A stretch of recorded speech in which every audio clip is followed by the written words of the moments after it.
Ancient sands, heed my command. You know what happens to a toad when it's struck by lightning? And reclaim these relics of hatred. Morphin time! Kinda gay. Same thing that happens to everything else. If the apocalypse comes, beat me. Beat me. Beat me. Beat me. Beat me. Welcome to Real Hot Nerd Shit, a pop culture podcast where real hot nerds talk about real nerd shit. I'm your host, Ryan.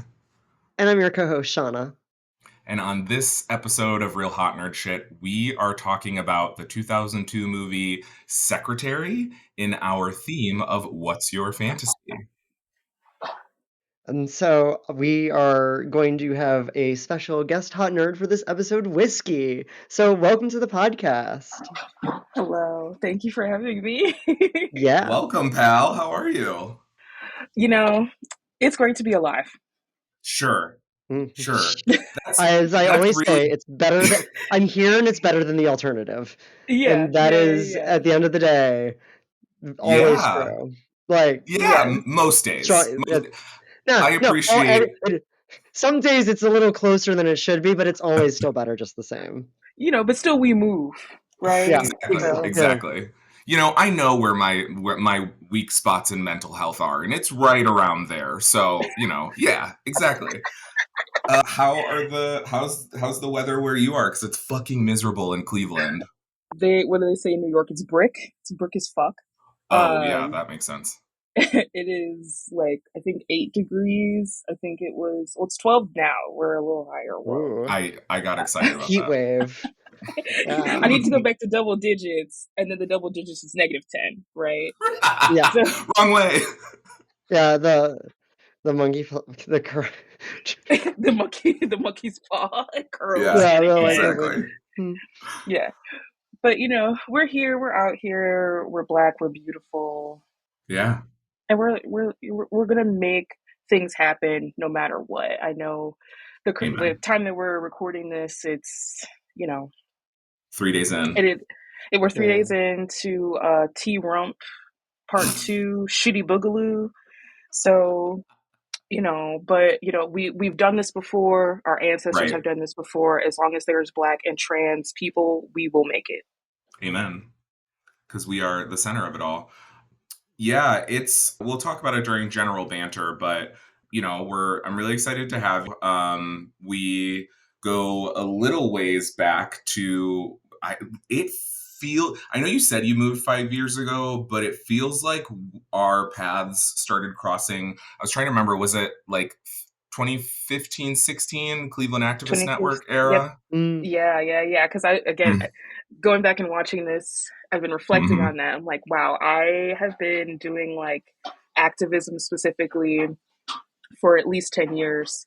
And yeah, that's definitely how we met. I think it was Cleveland Activist Network, and then preterm, and then we started AMP, and then we were just doing Black Babes stuff. And Black Babes. Pour one out for Black Babes. That was a really fun time when Facebook meant something to me. Cleveland Black Babes, y'all were there. Man, you just said so many words that like made me forget what year it is. Like, what? I had not thought the phrase Cleveland Babes page in forever, and it was like, oh my god, I'm like the secret. God. Yes, no, what a I time! went back. What an internet time! I've been going back on Facebook. I'm like, wow, remember this time? Mm-hmm. That's the only reason I keep my Facebook page now, is to go back and like eliminate traces of who I used to be, because first of all, yikes. Second of all, wow.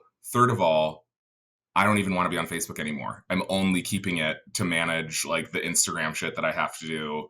But I went through and got rid of all of my like permissions for ads and stuff. I saw some TikTok about it. So, maybe that tiny little act of resistance will help me fight back against the fucking oligarchy that be. So super excited that you came to join us in our little hot nerd island. We know that nerds are like, multifaceted. We're here to talk about fantasy and BDSM and kink spaces, but you're a nerd about whatever you're a nerd about. So if a nerd is someone who is weirdly knowledgeable and passionate about something that sometimes people find to be uncool, Whiskey, what are you a nerd about? So I had to actually write this down because I'm like, I think a lot of stuff that I'm nerdy about, because a nerd in our current zeitgeist is a very popular thing, right? Yes. So I want to say the typical things about like anime Yeah. and like movies and comics, but those are pretty run of the mill, right? For us, at least. Yeah. So I had to Yeah. go back. I'm like, what are the things that you're like actually like? It's still kind of underground. Mm-hmm. Definitely music, because like Mm-hmm. I like so many types of genres, and I'm into so much types of like live music. So that's definitely something I'm very passionate about. Crossword puzzles. I have like a Work, crossword bitch. puzzle book, I and it's love that. made like all of them are made by queer or trans or women.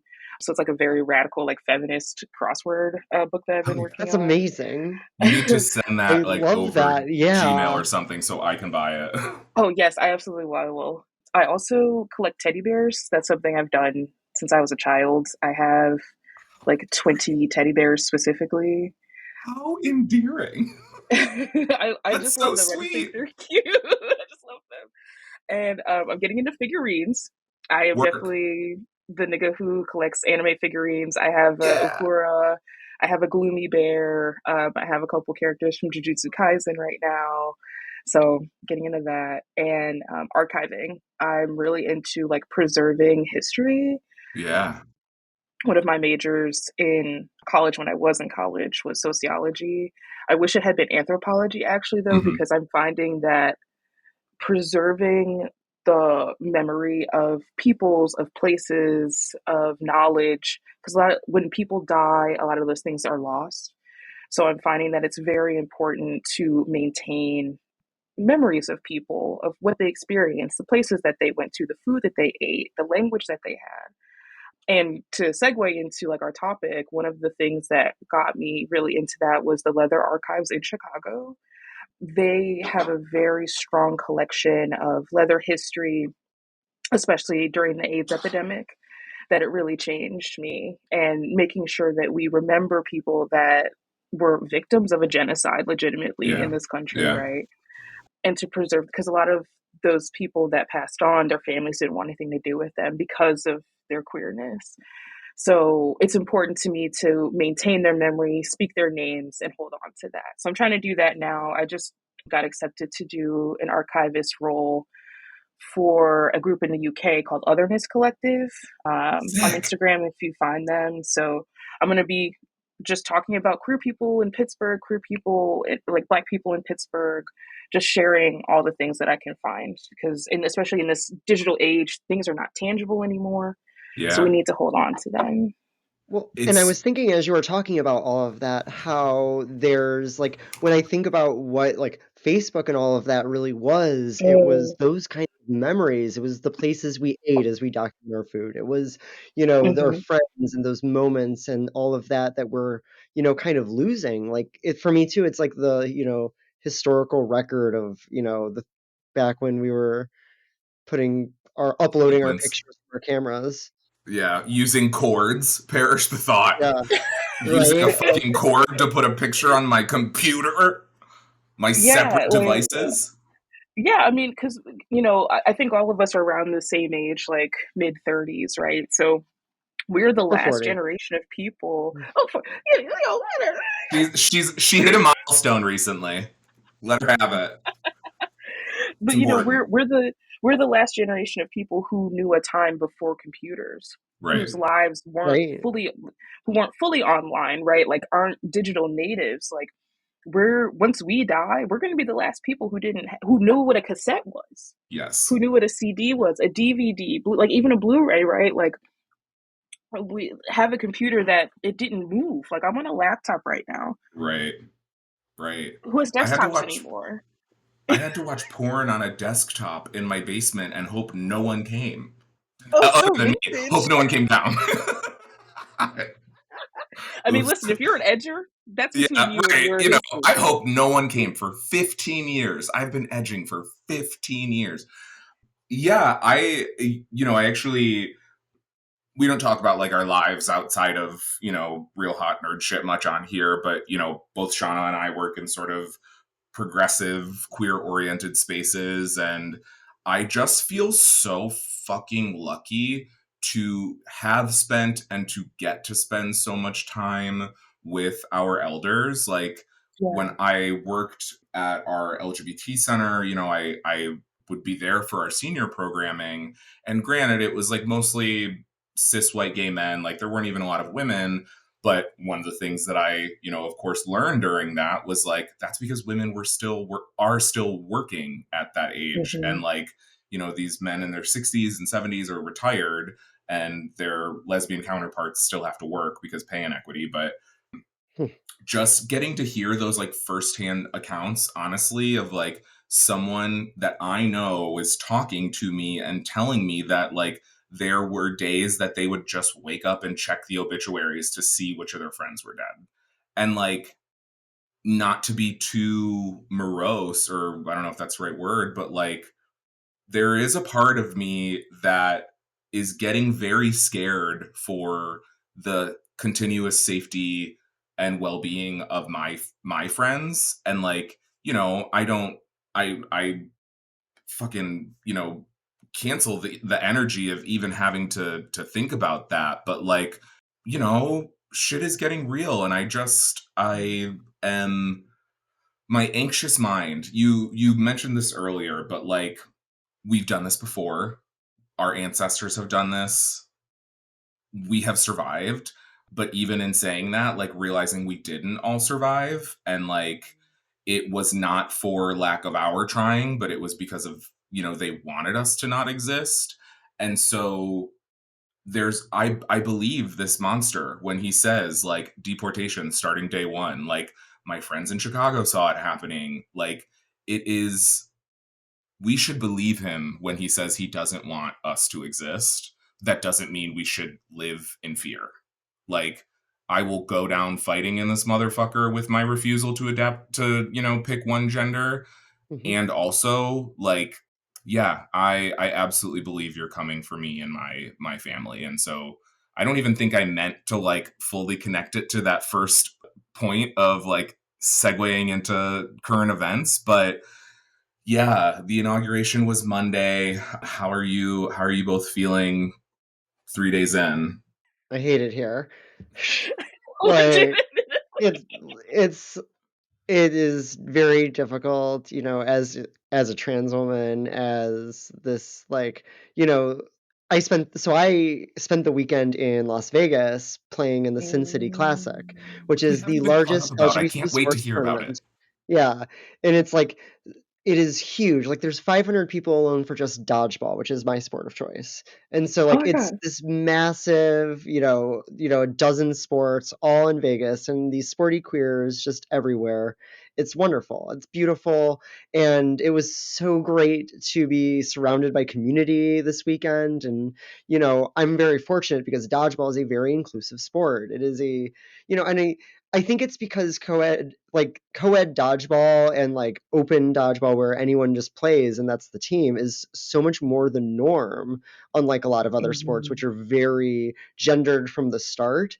You're just like, oh, I'm used to playing against someone strong. So I think that's part of why there hasn't been nearly the pushback, because I just can't imagine any of the badass women that I play with would be like, oh my God, this person throws too hard. Right. I can't deal with that. They'd be like, no, fuck you, I'm gonna catch it. That Right. is like the Exactly. attitude, because Try again, again, there's some bitch. fucking real badasses, and I'm Mhm. so happy I get to, share the court on and against them. And Yeah. so it was just really great doing that. And then flying back Monday and Yeah. Mhm. thankfully missing a lot of it live, but then catching up and seeing the executive orders and, the ways in which I think about like, if as they increase, the police, militarization and make different things against the laws in different places, and then they have laws that forcibly detransition you in prison because that is the way that they dehumanize prisoners, is by taking away their medication. And so just like thinking about me and my life, and again, I'm a woman who is I have a lot of privileges in this life, you know, even like as like, but yeah, but so even like just like using that, even that I as a like have all of Yeah. this, let alone so many other people who have so much more and Mm. just as much and everything to lose, when like, you know, Yeah. the medication that I've been on for over a decade now, and it's like, would be like, no, you don't need this, this is not like, there's no, like, that alone should frighten you, that they can take away that, they can take away any number of medications and Yeah. force you to have a worse life. And you know, I think an God, apt it's awful. metaphor, like, But and something that you said that stuck with me, like, you have a lot to lose. And, like, that is where, like, some of the privilege, I think, is. But at the end of the day, like, the thing that you are afraid of losing is, like, your humanity and your sense of safety, which is just, like, a shared experience across those of us that hold the most marginalized identities. So, like, I mean, I feel kind of the same way. Like, if they come for me, absolutely. I know I'm well resourced enough to be able to fucking fight. But if at the end of the day, if they come for me, they come for me, and it doesn't matter how smart I am or how well connected I am. Like, they, you know, the theys that aren't us, the bad theys, the Oh, universal bad they, the singular bad they, which is inherently male. Like, to be clear, the bad they is a man. Yes, Whiskey, yes. how are you hanging in there? To be perfectly honest, I was doing okay until today. Today was Mm, kind of hard emotionally. I think I just crashed. Just the past month itself has been kind of wild for me personally. And but on Monday, it was MLK Day. We did not acknowledge what mhm. was happening. But also, same as you all, like reading the news the past couple of days, it's just been a lot. So I've been trying to be mindful, taking breaks, trying to self soothe, right? Just finding things that I can do in the now that I'm looking forward to, and staying in community. I feel like when we did this in 2016, that was definitely the thing that helped me, was to stay in community with people. So I try to keep myself social and find tangible ways to help, whether it's sharing clothing drives or being involved. I do a lot of organizing in Pittsburgh, like queer, kink scenes, black and brown people.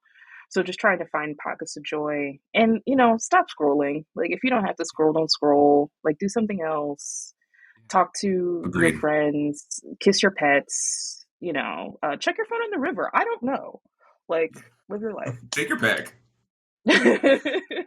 I posted something on my story along the same lines, and I specifically said, like, have you considered hugging your dog? Because that's so much better than scrolling on my stupid little box until I want to, 13th reason myself. Like, it's it's a very sorry, I don't think that's a funny joke. No, I'm laughing because I say the same thing. Well, I heard it from a very problematic Gen Zer that they said, like, this is my 13th reason. And I was like, that is the funniest, most fucked up thing I've ever heard. Like, Yeah. y'all are out here wilding. So, yeah, I think to your point, Whiskey, like, about community, like, I feel so grateful. Sean and I did this whole love on each other thing in our 2024 in review because, we were stoned oh, and just like feeling, in love with each other. But I I have a lot of friends who are, perhaps more socially conscious now than they were in 2016. And so they're really kind of like opening up, but, they're like my straight friends that, they're married and don't have a lot of connections outside their marriage. Cause like not even saying relationships, cause like they don't have them. And it's like, you don't have, no wonder you're freaking out all the time. You don't have community. You don't Yeah. have people that remind you that like you're loved and you're safe and you deserve both of those things inherently. Like if I didn't have my, little group of weirdos that I have too many different group chats with, like if I didn't have them, I don't know how I would survive. But like, you know, my phone was upside down on the couch all day on Monday. Like I read, I finished stuff, I like wrote, I did not, and it was great. I really kind of forgot it was inauguration day because my first thought was like, "Ooh, it's MLK Day." And then, you know, it took a little while for me to get there, but then I got there and it kind of bummed me out for a second. But so, speaking of things that are making us happy, what are we watching? What's bringing us joy right now? Whiskey, what's bringing you the most joy that you're consuming right now? The things that I'm like consuming as far as media, like I said, I watch a lot of YouTube. Yeah, yeah, yeah. One of the things that is, it's like very wholesome UK programming that like their nans watch, you know? Yeah. It's called Antiques Road Trip. So it's these two antiquers. They have 200 pounds. They go across a certain part of the UK and they buy antiques and then they auction them off. Whoever makes the most wins, but all of the winnings go to like children's charity. Oh, cute. So it's just them going in these shops and just picking stuff out. And some of it's horrendous, like, but it's cute. It's just cute, innocuous British, nice programming. Love it. And I also game, so I've been playing Animal Crossing again. Hell yeah. Speaking of So things that make you feel good. Yes, very cozy games. My girlfriend's playing Stardew again, and I'm probably about to start playing Stardew again. And Mario Kart. I'm always playing Mario Kart Love it. lately. So just trying to keep my mind occupied and just enjoy myself, just having fun. Have you played the new Princess Peach game? I have not, but I heard it's really cute. It is very Yeah, cute. I've heard the same thing. I haven't played it yet, but coincidentally, we had a Nerds and Gamers meeting today. I run like an ERG for work, and obviously the first one I created was the Nerds and Gamers. And one of my coworkers was talking about loving cozy games, and they're like, well, and the Peach game, but that's not really like a cozy game, but it does make me feel really good. I was like, okay, cool, noted, because Animal Crossing's not really my tea. Stardew Valley I could probably get into, but a game where you just get to play as Princess Peach, sold. Absolutely sold. Well, and I love the premise of it that she's going in this world of plays, and so she's like a different character on the stage, and it's the art style very much plays up the like set piece-ness of it with shadows, cardboard. Like, and I just think it's a very cool artistic game also. Noted. So cute. I'll have to download it. Yeah, I would save. Love it. Oh, what about you, Shauna? What are you watching?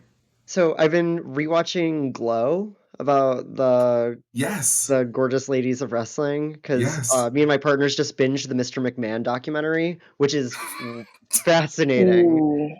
It's so wild, and it is well worth checking out, especially considering that Linda McMahon is the Secretary of Education. You know, bringing it back full circle, and like you Like, can what a see that fucking like world. yeah. When someone said that what Melania looked like the Undertaker, I was like, there's more of that McMahon influence. Yeah, she's really Play the bell. Yeah. She's really in there. Yeah. Oh my But you know, god, it's were you great a because wrestling Kane person is a too, literal Whiskey? Republican in Tennessee. Like Yeah. he's No, like a literally. yeah, like it's the weirdest thing, but the Yeah. ways in which pro wrestling and like intercepts with the political, it's a very good watch in this moment, and it's just a very fascinating documentary that had my two partners who have never watched wrestling like wrapped. Like I got my goes to bed at the ass crack at 10:30 girlfriend to stay up till 1 o'clock with me Oh, because we were so engrossed in it. It was Oh my great. that's saying a lot. god. I felt so it was truly one of like my like I love that you're enjoying this thing that I love that you're staying up late for this. Like it would make me feel so good. Yeah. Good. Love that. Yes. Yeah. I am a wrestling person. I just got back into Oh. WWE like after Vince left. Oh, okay. Yeah. Oh my gosh. Have you watched the documentary? I haven't watched the documentary yet, but as someone who grew up in the Attitude Era, Yes. watching wrestling now is so different. It's so Oh, different, and it's so starkly because of Vince's influence. oh yeah, and I love the way that they really show how it changed and how it had to change as it goes through from Mhm. like the Attitude Era is like because that was the wrestling I grew up on too because like my cousin who I've talked about was like is like a big influence in my life. He was really into like the Hulk Hogan, Randy Savage, like early Mhm. 90s era wrestling that then Mhm. became like he was a big NWO fan, and then I became a big NWO fan and DX and all of that. Like, oh, So what is the Attitude Era and why is it called that? Okay, uh, there's a great YouTube video about this. the short version is the Attitude Era was like the superstars of the late 90s, right? Stone Cold, The Rock, like Edge, Our era. Hardy Boys, stuff like Yeah. that. So it was when they were doing The this. D-Generation X, yeah. DX Yeah, suck Shawn, it? yeah, yeah, the Suck Shawn It, that's Michaels Attitude and Era. Triple H. Yeah. Yep. Hmm. Definitely Yeah, thought I had such a big crush on Triple H. So, okay, so that's the era. Why is it called that? because it was a fuck you era. It Oh, was just It yeah. like middle became fingers. where So in wrestling, traditionally, there are heels, which are the bad guys, and faces, which are the good guys. And the Attitude Era defined a kind of flip of it, where the bad guys, who would traditionally be booed in any other generation, are actually the fan favorites and the one that everybody Hmm. loves. And so you had this Stone Cold Steve Austin, this Yeah. beer drinking son of a bitch going through, flipping off his boss, flipping off everyone. You can't tell him what to do. And he's now this anti-authority, anti-billionaire character, the man of the people. And I think it really portrayed, because there was the other rival organization, WCW, Right. Ted Turner's. Yeah. And so they'd started going for more of an adult oriented show. And so they were getting their asses kicked. They were just like losing week in and week out because Yeah. they were Ted Turner's money was stealing stars. Yeah. So that's where you saw Hulk Hogan, Randy Savage, formerly Diesel and Razor Ramon became their actual names, Kevin Nash and Scott Hall, Mhm. R.I.P. Like I kind of again my favorites. Like the ways in which I realized that pro wrestling was like, oh, all of my favorite wrestlers I'm attracted to.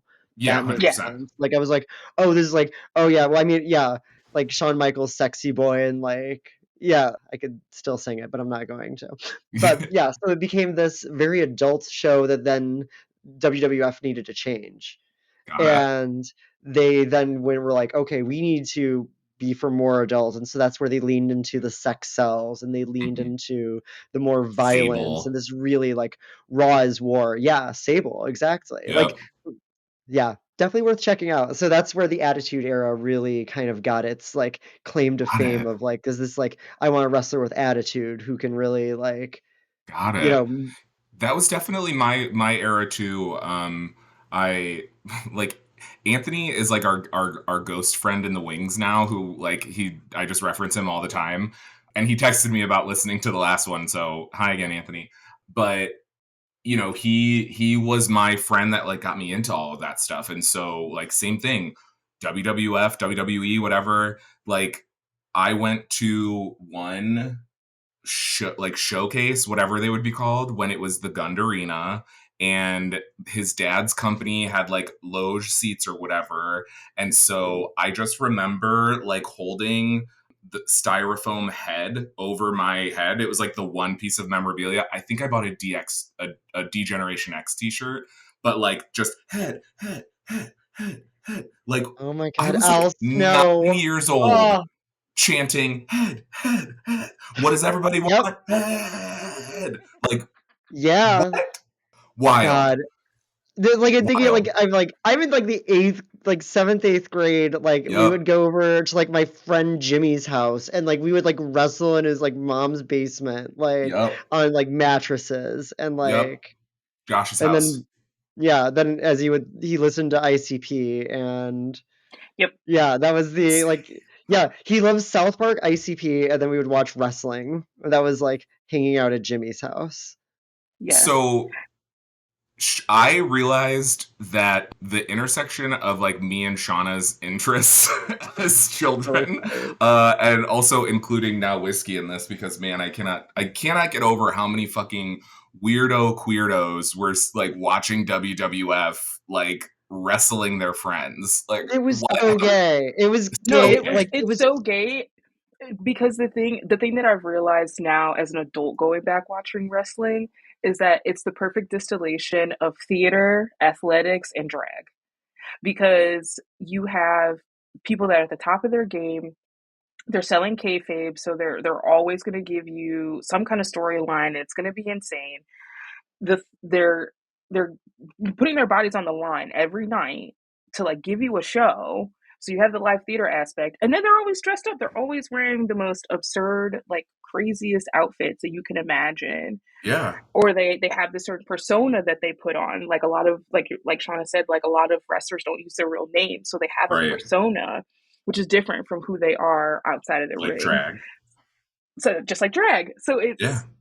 it just hits so many intersections. The ones that are amplified versions of themselves. Yes. In very much the same way of like where it's them times 10, and that's the characters that really can like really tend to speak to audiences a lot, where it's like, oh, I'm just gonna be me but more. It's Yeah. it's like drag. Obviously, drag is a million things. We would never be so bold as to try to say what drag is or is not indefinitely. But like, if there's one thing drag is, it is just an amplified performance of gender. Like, we all perform our gender every single day. Drag queens, kings, and thems are drag performers are just doing that times 10 with glitter on stage collecting your money. And that's literally, you could exchange pro wrestler for drag performer I was in gonna say, that, what is and pro it's still wrestling? the It's same thing. not performing gender. Yes, it's just Exactly. performing gender. Yep. Yes. Yep. And so This I want exaggerated masculinity. in my mind, I want the drag race community and the WWE community to just link up. And Oh I my God. want like all of the straight dudes that are super into WWE and they follow their favorite wrestler. Like there's one guy who's usually in the front row at the pay-per-views. He's always having like a Trinidad flag. So we call him Trinidaddy. I'm like, I want that guy and like Mo Hart to like have a crossover Yes. podcast or something, you know what I mean? Like talk about wrestling and performance and just I just feel like that would be really funny.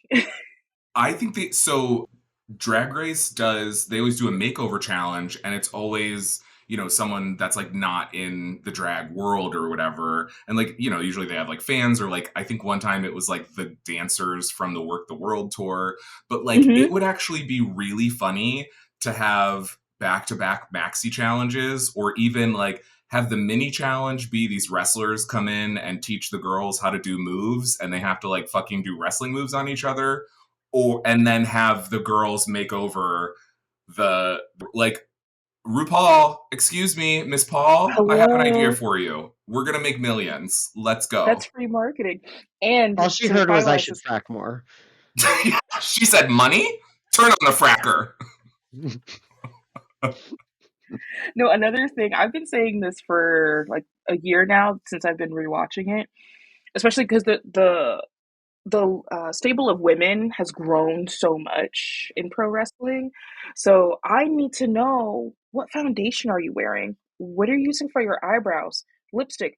I need y'all tagging them in Instagram because guess what? As a makeup girly, I'm gonna buy the product. I need to know Yep. what black lipstick Rhea Ripley uses because that shit's not budging. It's a I'm great obsessed. Like, so I need I'm that obsessed. crossover. I 100% need that crossover. So Shauna, we got there by talking about Glow. Is there any other, feel good stuff that's getting you through I mean, the world ending?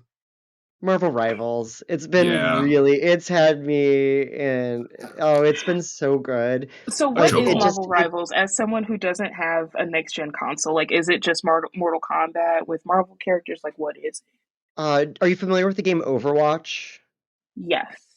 It's a hero shooter where there's like a roster of 30 characters with different abilities in 3 different classes: tank, damage, and healer. Healed, yeah. And so it works and it's 6-on-6, and so it's a lot of teamwork and a lot of strategy in addition to like skill, like using the Shoot 'em up. controller. But like, I Yeah. think why I love that genre of video game is that of course there's like, the better you are at video games, the better you'll do at it, but you can counteract that by just being smart and playing, like sticking together, like little things like sticking together, grouping up when you're getting overrun, like all of. We're loving Marvel Rivals.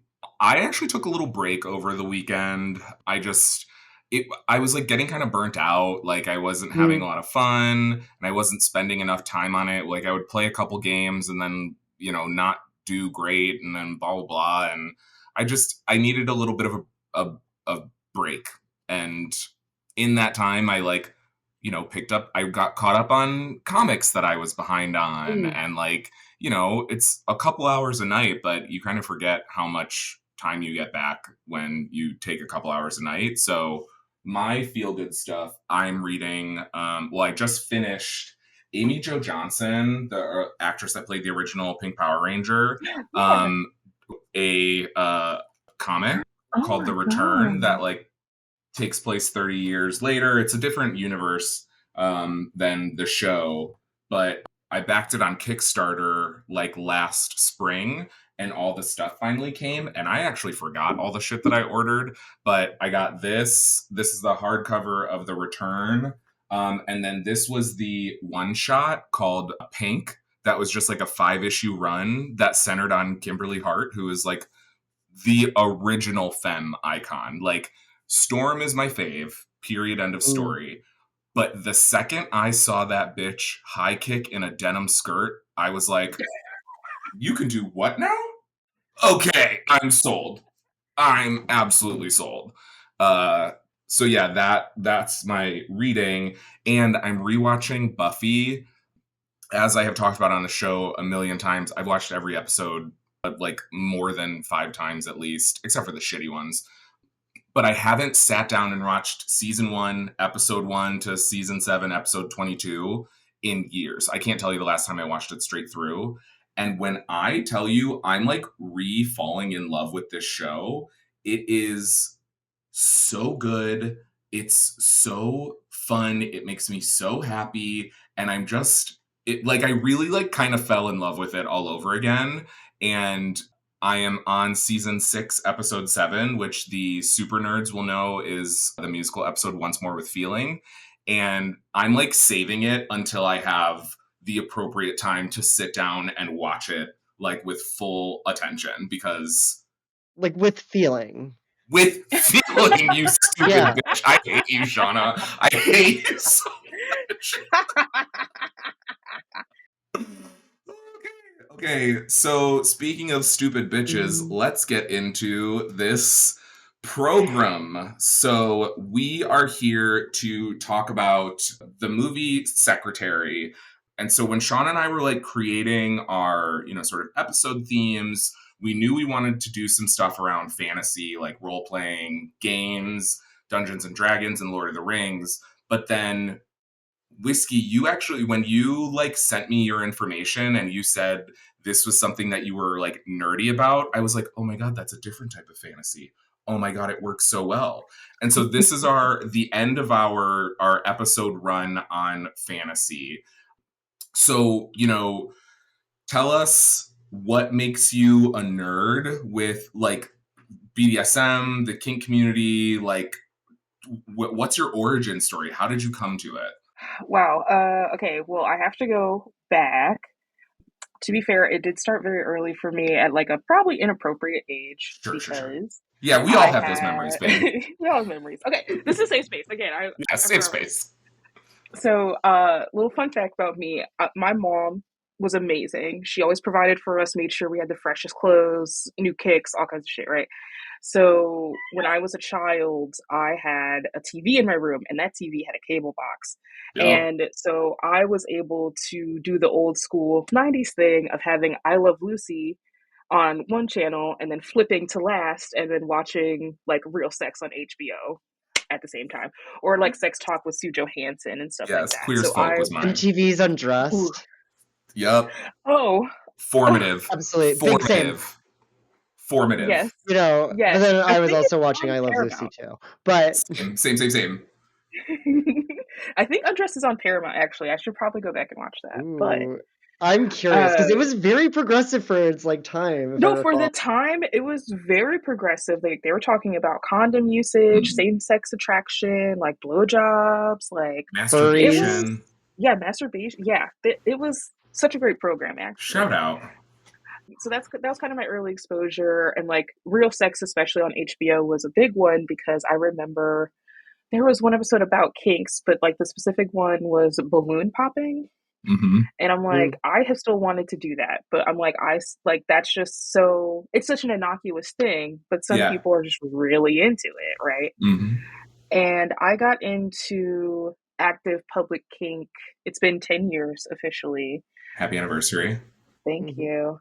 Because I was looking for something to do, basically. Like, I knew that I had interest in sex and sexuality and queerness, non-monogamy. Like, I had just broken up with a boyfriend and I was kind of just like in my hoe phase, but I'm like, I actually want to be intentional more about dating people, like, and not just being like, I'm just fucking around, or like this, my first serious boyfriend, I had ended up cheating on him.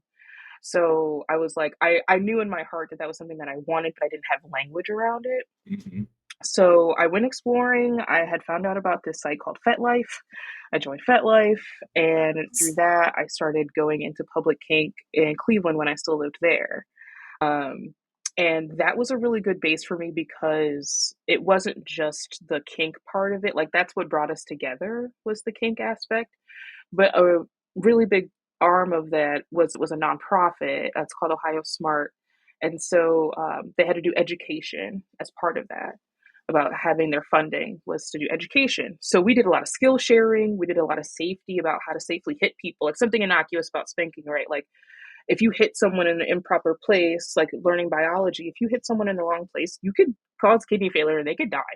So like, like something even simple as, and mundane as that, right? Yeah. So we learned about rope, we learned about needles, puppy play, hypnosis, like all kinds of things. And I was lucky enough to get a grant to go to a leather conference in Atlanta called Leather Leadership Conference.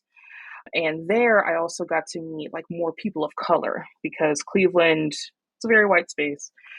But I got to go to Atlanta, so I met all these different people of color. I got to meet a lot of leather communities that were mostly people of color, were queer people, trans, like very progressive spaces. This was 2015, 2016, I want to say, yeah.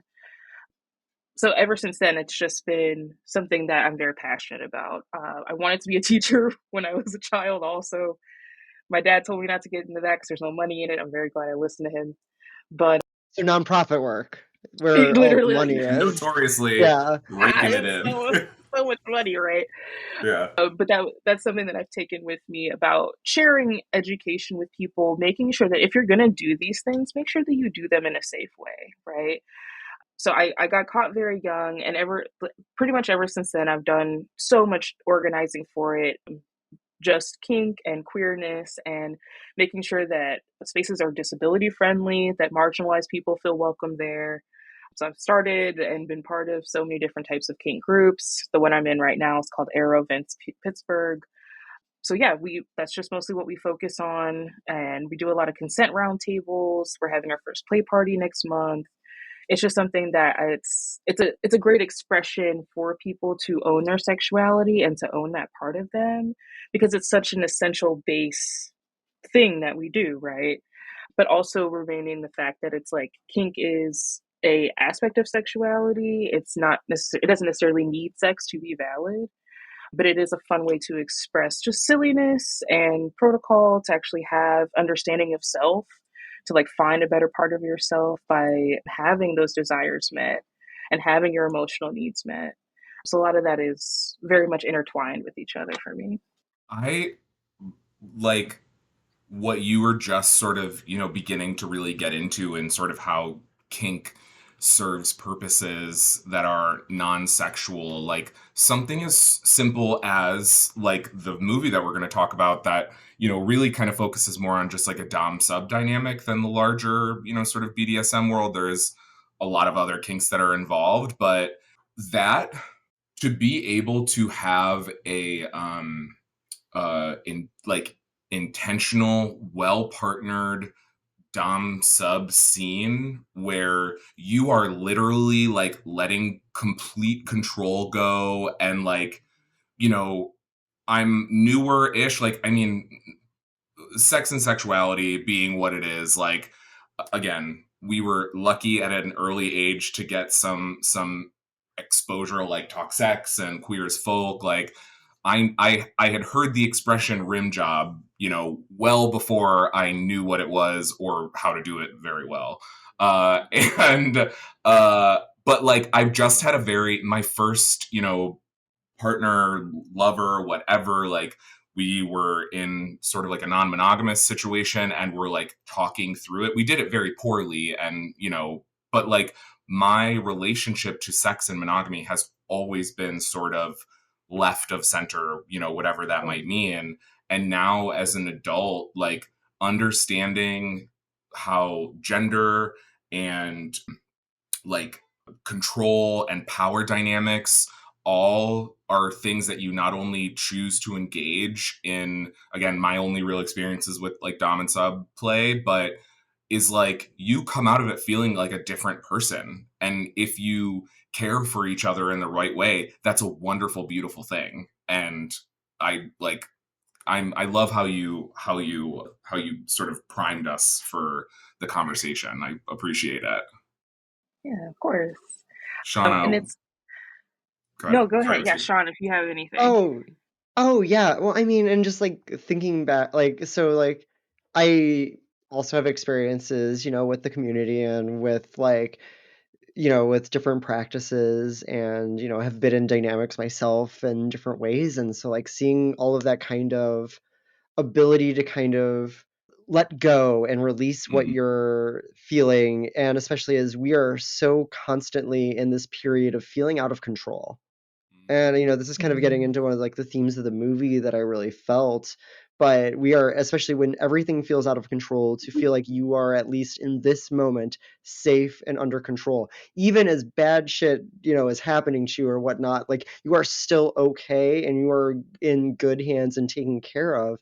And I think there's something very powerful to that in relation to both our political climate, but just in general, is people living and working through their shit in different ways. Working through it. Yeah. What you just said, like, even when bad things are happening in this safe, controlled space, like, bad things can happen here, but like, I know I have control over it. Even if I'm out of control, I still have control. I still have the ultimate ability to say, this ends now. And like, that sort of Mm. microcosm, even more so, of like the things that are happening to you. Because one thing that I will say has never really appealed to me in this world is like pain. I'm simply a pleasure girly. Like wee wee, yay! I love pleasure. Pain, not so much.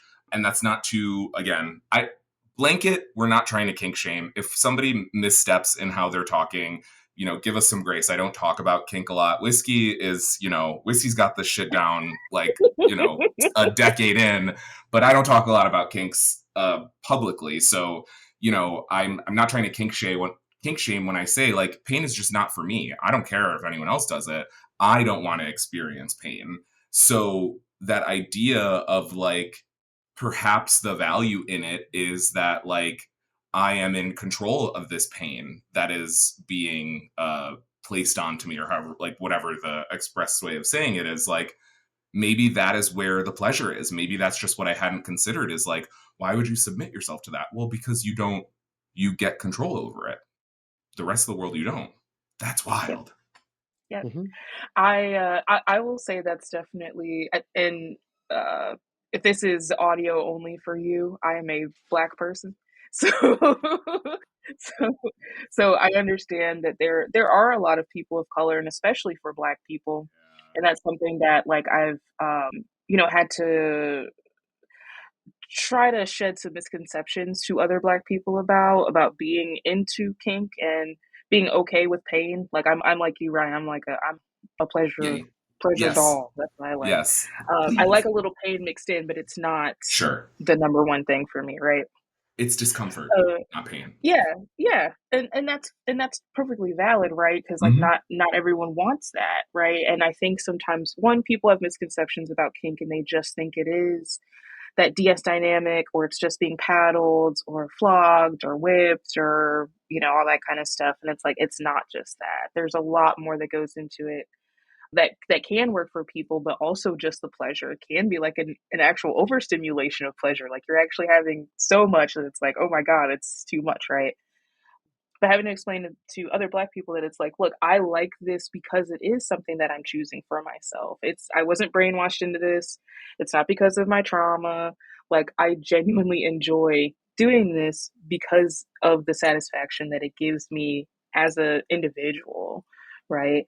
So that's definitely been a major hurdle, I feel like, and that's why I want to try to normalize these things to a certain extent, to let people know that it's like you don't have to carry a lot of that shame. And also, as a child who grew up in the Christian church, like, we need to, once we break out of a lot of shame spirals, I feel like a lot more people will become free.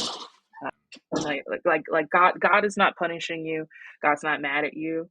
God wants you to have pleasure. God, if you Yeah. even still are a Christian in traditional sense, God wants you to get married and Yeah. like have sex with someone and like enjoy that. Like, sex should be enjoyable. That is why Yeah. we are here, right? Like, we're here to experience all of the all of the valleys of life: joy, pleasure, pain, sadness, despair. Like, that is a human experience. So have that. Hmm. Amen. I really, really want to dive into the conversation around race play, because I do actually think I have a very hard line there.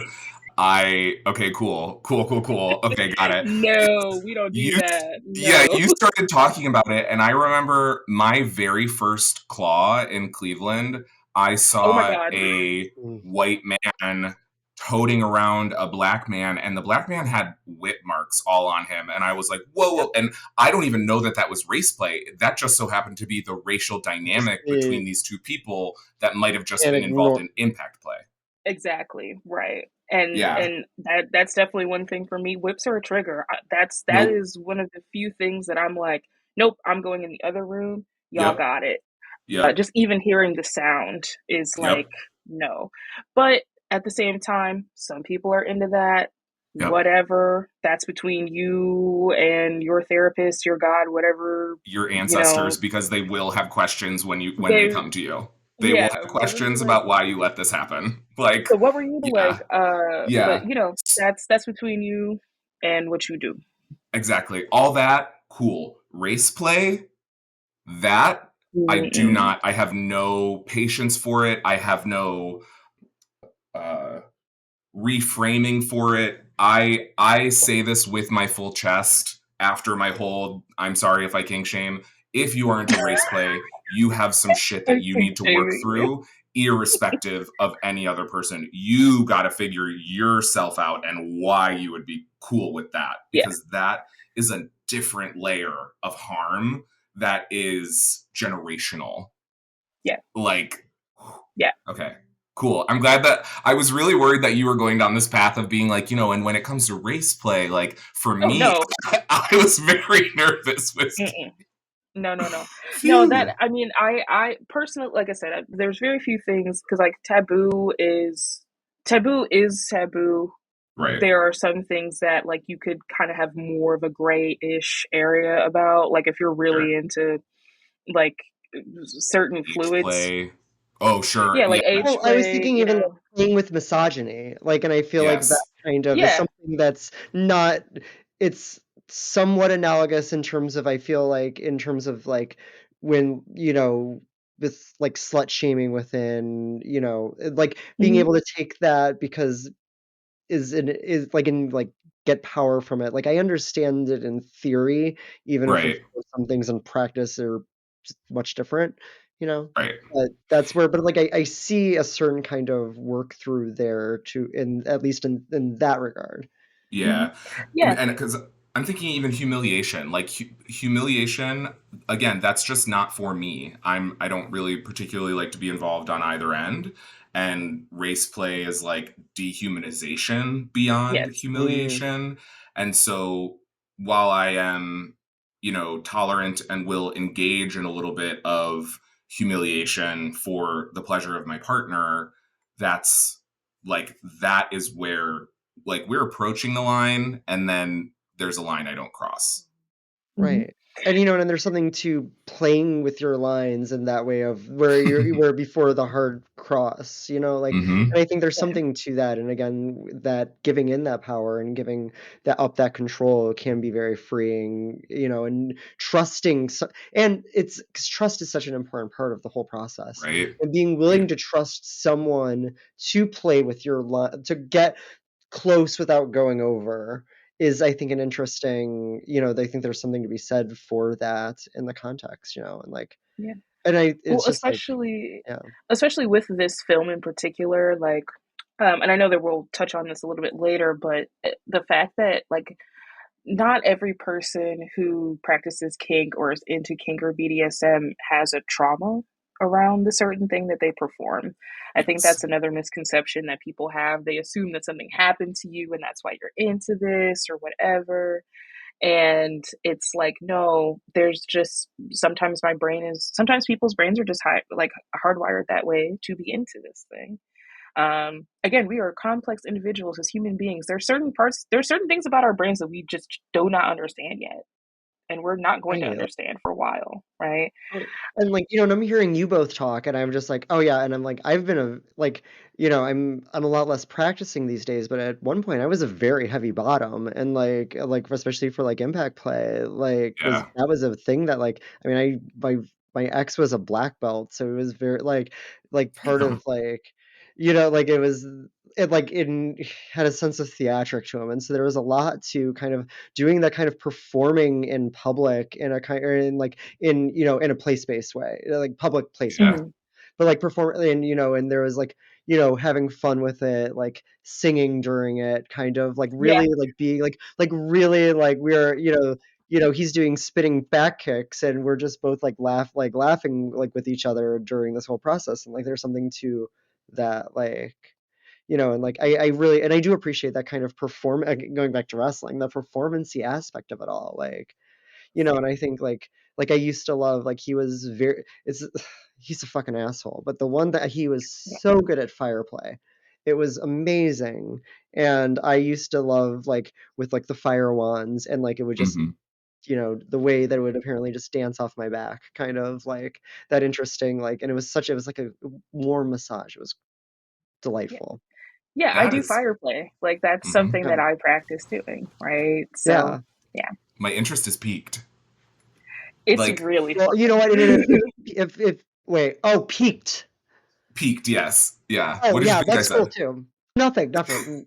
You're fucking wild. Well, because I love what you said, like playing with your lines until you cross it. Like for me, that's one where I'm like, no, I obviously don't want you to fucking put fire on me. And then all of a sudden you said dances across my back and warm massage, and I was like, well, that line seems slightly dotted now. Like the line is now perforated. I'm open to conversation. It would have been a hard no, but like, that is exactly what the beauty in kink and like just expanding your access to pleasure and Certainly. like experiences. Well, and Yeah. honestly, I think it's why education and it's Hmm. why community are both so important, because they're very good at both broadening your horizons in terms of potential interest, but also in seeing what is and isn't okay, both for you and kind of in general. And I think that, like, again, thinking about this movie, like, you can tell that these two really are involved in the very isolatedness of them both during all of this is, I think, explains why some of the weirder parts of the movie. But Yeah. Yeah. really the like but I like if she had friends like in the scene and was like saying some of the stuff, I feel like they'd be like, Yeah. are you sure he is not taking good care of you? He is not, like, and all One of of those kinds of my things that would absolutely help, curb abuse, that helps curb, Hmm. issues, and also helps, everyone be better.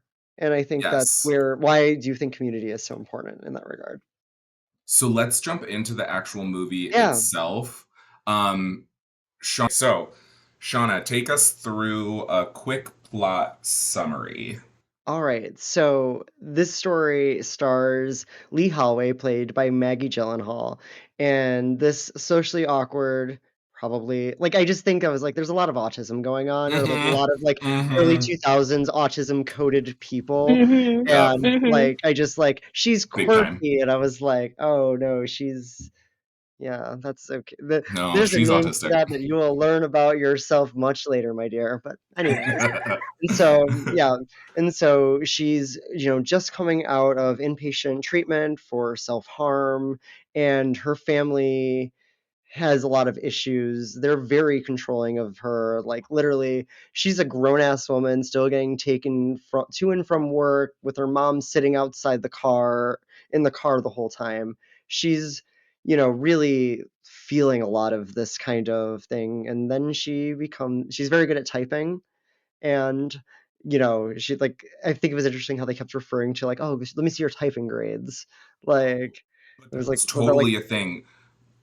like, I went to a well-resourced school like growing up, and so I feel very lucky that starting in 5th grade, we were taking typing tests. Like, paper. I Mhm. oh don't yeah, think perhaps that was maybe more generational, but I just like I know not every school district had like computer labs. Like we had computer labs where we same. all learned how to type, and that now as a 35-year-old, like what a use if school did not do a lot in terms of preparing me for adulthood, being like having a job, any of that shit, but I know how to type and I know how to square dance, so give me a job. I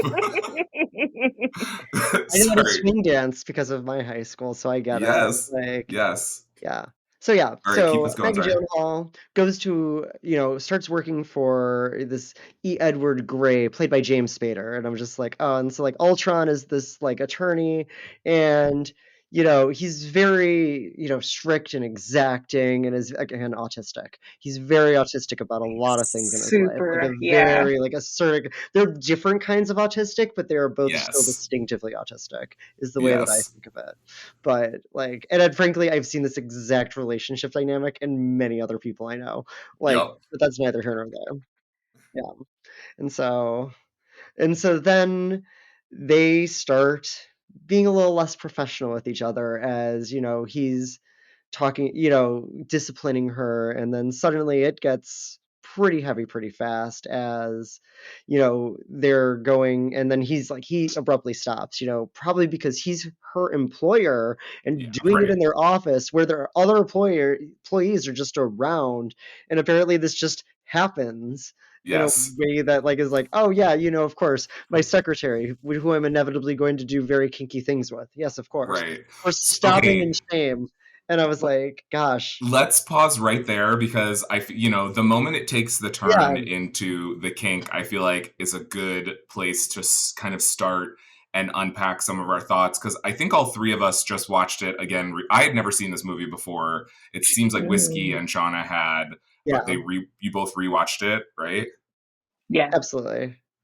So, first thought out of the gate, here are my top few notes that I think are kind of funny. The bondage rig she's in to start with is kind of hysterical. Thankfully, I had seen that screen cap like on, searching for this, and so I was prepared for it. But if that movie opened with Maggie Gyllenhaal fully like the fucking scarecrow, I would have like absolutely lost my shit. I was not prepared. Her Oh sister's my god, wedding is that's a great tacky. Halloween costume. The scarecrow. Yes. Like, yeah, sorry. Yes. Like, Yeah. Oh, you know, you're fine. Her sister's wedding is tacky. I'm obsessed with the purple rain slicker that she wears, and her walking in with no resume and a crinkled typing test. What a wild time. Then I get to this is James Spader question mark, because in season 1 episode 1 of Buffy the Vampire Slayer, Cordelia is giving Buffy a coolness test, and she's asking her all these things like vamp nail polish, in or out, and then she says James Spader, and Buffy's response is he needs to call me. Do people think James Spader is hot? Yeah. yeah. What? Yeah. Do I need to look at young James Spader? No, when he was young, Oh, mm, okay. He's hot in the same way like Rob yeah. Lowe was. Oh, I don't know. Okay, Sounds like whether or not James Spader is hot is not the point. Although it is kind of the point, because what this interesting thing that happens where we get all this information about the character Lee, and she self-harms. We see some of her like rituals around self-harming. We also see that she has literal daddy issues. And then we get to this major encounter between the two of them where he confronts her and says, like, you're never going to cut yourself ever again. And then shortly thereafter, he kind of realizes that she's into this, you know, role that she is filling, and they start this power play. But, like, first and foremost, I think that would fix me. That first spanking scene, my note is this first spanking scene is wild, and then the next line is, I'm not gonna lie, this would fix me. Like, I think that I get it, Lee Holloway. So what are your all thoughts getting that far into the movie? The importance of Whew. negotiation and how nobody in this movie believes in it. No one was And I talking think that, about like, for an anything. attorney, not a lot of negotiating. Right. Yeah, that was definitely throughout the whole thing. That was something in my notes that I was very concerned about. Like, you are a lawyer, you have an Esquire at the end of your name. You don't even go by your first name, like, you go by your middle name. So, Mm-hmm. like, that's already weird on its face. And then, yeah, there's no negotiation. They don't enter into an agreement until way later, and the way that that happens is also Yeah. very wild. Yeah. Yeah, well, But I also took a note about the outfits because, bitch, what the fuck are you wearing? What are Like, you and you wearing? see, you actually, it's kind of cool because you do kind of see, like, as she progresses, like, her outfits get better. Like Devil And, Wears like, Prada. yeah, like, she's more confident, she's wearing more actual business attire, it's not super frumpy and just, like, whatever. And I did make a note of that scene when she's in the bathroom and she, like, puts the makeup on. I was Yeah. like, she really thought she was cunt with that one. That one was She wild. really did. She said, up towards the eye, and, like, literally might as well have just gone, like, immediately. Tongue pop, fan clack. She was like, killed it. Beat the house down. Yes. And I did also make a note that, she just got out of this inpatient. One of her little quirks that she does, because, like, the tongue thing he points out, and as he starts, like, berating her a little yeah. bit, he starts, like, Mm-hmm. negging her a little bit, like her little tongue thing and, like, the toe tapping and stuff. But she does practice, like, positive affirmations a lot of the time. Like, when she first gets the job, she, like, says in the mirror, she's like, she goes through her speech, she's like, I want to be a secretary, I've never had work, like, all kinds of stuff. So I wonder if that's something that she learns, like, inpatient. And Yeah. Edward also kind of does the same thing. Like, there's a part where he's in the mirror and he's, like, putting the woman's photo away and he's like, no, you can do this. Like, it's Yeah. very interesting, like you said, Shauna, like, they are both autistic, or they have different flavors, but it's the same. Yeah. Yep.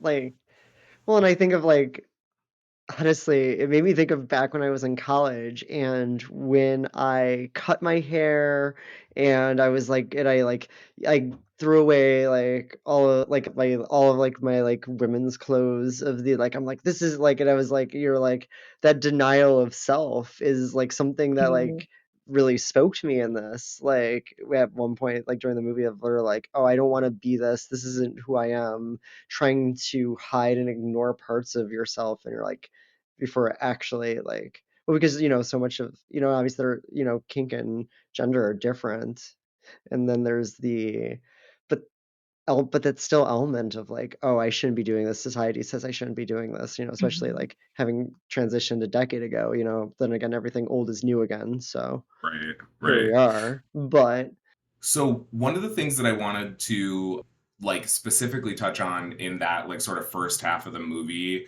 is, like, the relationship to her self-injurious behavior.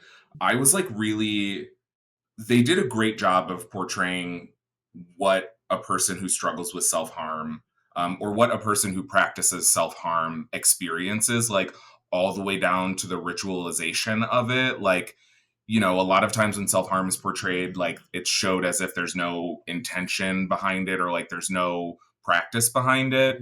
And that is definitely how some people experience it. But I was like, oh, the whoever wrote this, whoever crafted this, has struggled with self-harm. Like, the kit, the whole kit, I was Mm-hmm. like, I feel like I'm case managing again, but, like, this is a very real world. And I think from an uninformed perspective, a person might see that as, like, I don't know, silly or was something. I don't know. There's something about it that like the stickers on it that made it sort of like juvenile added this different dynamic to it. But Yes. Yeah, when like when go ahead, sorry, Shauna. oh, I was gonna say, like, even the way that she, like, said the problem it was, well, yeah, I screwed up this one time just because such this situation, this part of it was different. You know, the part with like her mom, like messing up, her mom messed up her routine, which is why I went deeper. Yes, It's not that she did it; it was just that, oh, well, this time the problem was this time and me doing it wrong. Like, and I feel like that kind right. of same ritualization of it all, like, it's really like the mundanity of it. The Yeah. Yes. I need to put a reminder to like do a trigger warning about all the things that this episode contains because like we're pretty graphically talking about self-harm, but like no, that's a true, part of this right? movie. And something when he says to her about like never cutting yourself again, there was a part of me that was like, yeah, it works just like that. Never again. But then it does work for her. And that, sort of like comment I made, like, I think this would fix me. Like, there's a part of me like so something that I struggled with that I would love to hear what the two of you think about, like relating the self-harm and the daddy issues to her participating in a dom sub relationship that involved some impact play with an older man. Like there are people who that fall into that dynamic. Like that's not to be like, oh my god, how silly, or like how but I also don't want it to, what you were saying earlier, Whiskey, like it's not all related to trauma. And that definitely feels like it's part of the message. And I'm having mixed feelings about that part of the message. It's definitely an imperfect story, which Sure. is Yeah. why I do still think it's important in that way, right? Because I'm hearing both of you like pull out different things that I'm like, oh, this is something that I had taken a note about, but I couldn't like really put a fine point on, especially like the ritualistic nature of her doing the self-harm, right? It kind of reminds me of like people, and it is in a sense an addiction, right? She has an addiction to doing this thing. And so instead of doing the self-harm, she now finds a different outlet for her pain through the control, through giving up control to Mm-hmm. Edward, of through finding that outlet through this making. And we see that also when he cuts her off and she tries to spank herself. Like Mm-hmm. that note, I was like, LOL, girl, been there. Like sometimes you want that release, but you're trying to give it to yourself, and it's not the same because you don't have that same energy exchange. You don't have that same power exchange with that other person. So I think that that kind of ties in an interesting way. It is, like I said, it's an imperfect story, but her replacing that pain with this outlet is almost kind of healthy in a way, right? I don't necessarily think that BDSM is the answer to everyone's problems, but A lot for of you her, like would you said, it benefit works. from it, if we're being honest. Like, it's not the answer for everyone, but some of you hoes should look into it because it might be. It If you're might a be. chronic cheater, maybe you try to be Yeah. non-monogamous. I don't know if you just get off on the thrill of cheating, but if you are the type of person who like, I just really like getting my hair pulled, you might want to look into like finding someone who likes to pull your hair all the time Exactly. And stop trying to retrofit your shit into, with anyways, other sorry, people. Shauna. Yeah. Exactly. Yeah. Well, and I think the thing about you can really sense how out of control she felt in her life. Mm-hmm. And I think that because in many ways her family and her parents were very controlling of her. Like, and that's what Yes. I was saying earlier about with like the car and like when, especially when they're being distrustful of her. And so she feels both simultaneously controlled and out of control, which is a terrible combination to feel internally. That you have Mm-hmm. just this inescapability, but yet no desire or will to do it, no want. She has no that, but again, she has not opted in herself. She has not consented to the kind of control her family gives, and it all just really ends up drive. And it makes sense why she would find being in a relationship with someone so exacting that she knows exactly what she needs to do to succeed, and she knows exactly how to make him happy in a way that she never could figure it out with her family. Yes. So And it's interesting. I did not see the relationship with the family so much about control because like from a clinical perspective, like those are just things that happen within families of people who self-harm or who struggle with mental illness. Like the thing that I noticed that I thought was really interesting was she says, "I think it's okay to take the locks off the cabinet," and her mom immediately listens. Like, if it Mm, were really about control, she wouldn't have been able to say, I think it's time. I mean, granted, that's very diluted kind of version of it, but like the fact that she's able to recognize that she's not really necessarily a threat to herself and her parents listen, I thought was because I know from experiences within my own life, like once people are convinced that the knives should be put away, the knives probably aren't coming back out until the Right. person who put them away decided that they should be back out. And so, and same even with like the ride to work thing, like I more saw that as like the mom one clearly has like no well, let me rephrase that. It doesn't look like the mom has a job because obviously she can just wait for her daughter at her job. So like I'm thinking about all of the, adults who like just keep doing that for their kids. Like they do it for their kids and then they never stop. And so I think, and maybe control and sort of like infantilization for her family, like not seeing her as an adult or like capable of doing those mm. things. But it's all kind of the dynamic is messy, whatever it is, and it clearly shows up in the um DS dynamic. Because I think it's her perception, as much as Mm, whether the truth of it is they're being X, Y, like at the end of the day, that is, I'm just trying to think from her mhm. perspective as she goes to this job and enters into this relationship with Mr. Gray. Yeah. So before we jump into the second half of the movie, is the Mr. Gray thing where it came? Because isn't that his name? His name is not in 50 Shades of Grey. Is his name really His name Mr. is Gray? Gray. Yes, it is. Oh, Yeah. It's Christian. His name is Christian Gray. okay, got it.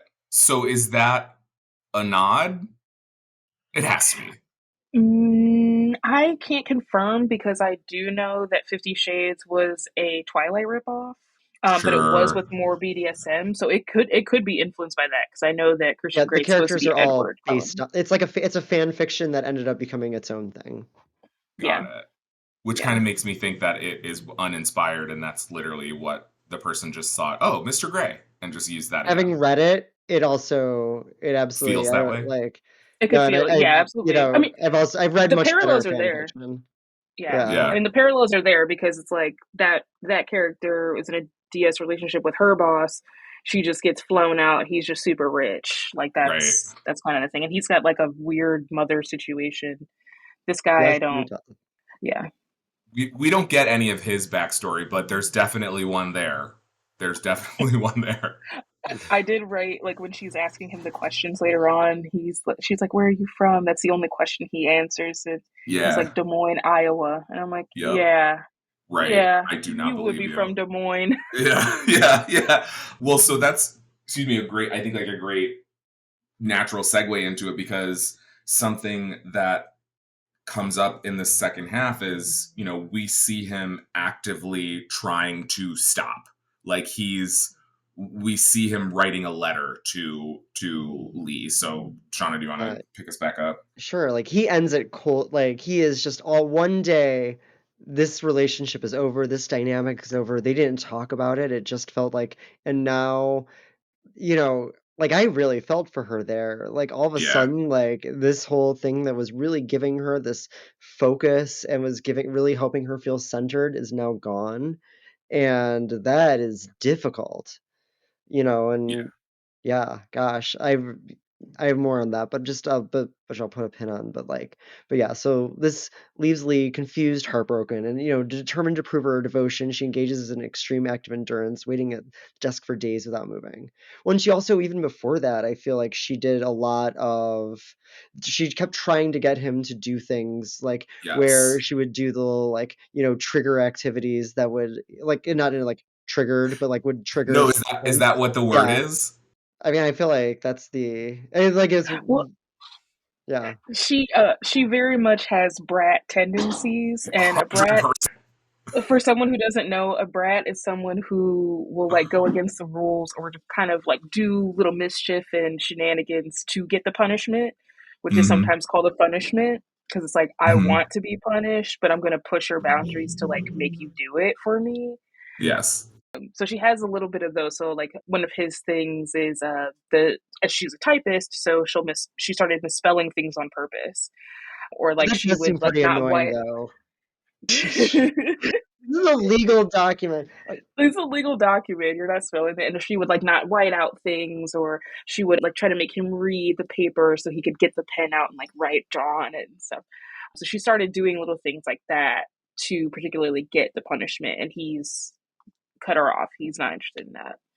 Yeah, so Shauna used the expression trigger activities, and like I don't know if that's a word, but that's one of the things that I was like curious about. Like, you know, in long-term DS relationships, like the established boundaries of scenes and when things begin and end, like I have to imagine that there are just things that you do to say, I'm ready to start this scene, and it's like innocuous and part of the scene, because like, you know, it's not just like bend over, I'm going to spank you now, as it is, you know, shown in the movie, but like there's build up, there's foreplay. Like a scene that involves impact play could start 3 hours prior in a fucking parking lot with like a pretend car accident. Not that I'm speaking from personal experience. No, that's not actually a personal experience, but it like, you know, that shit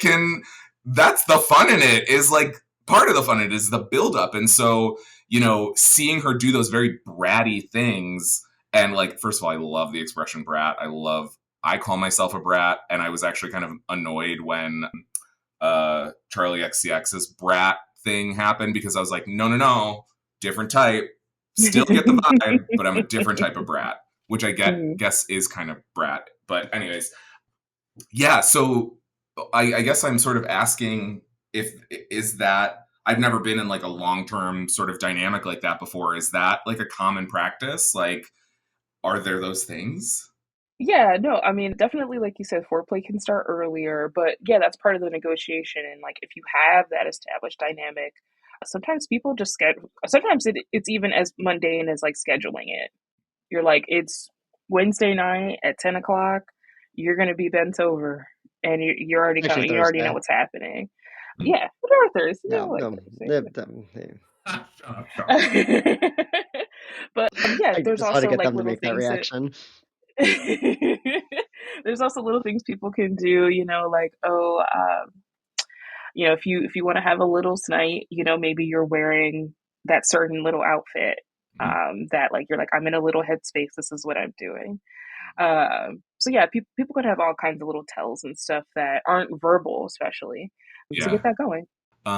Because, you know, the difference in this is that she's unsuccessful. Like, she's trying to bait him, she's trying to initiate play, and he is becoming increasingly disinterested, or not expressing his interest, because it's very clear that it's still there, but, you know, he's trying to stop himself. He's trying to like end the relationship, to the point where, you know, she puts a dead worm on a piece of paper and certified mails it to him, which the sort of stalkery stuff, I was like, well, this is an unexpected turn.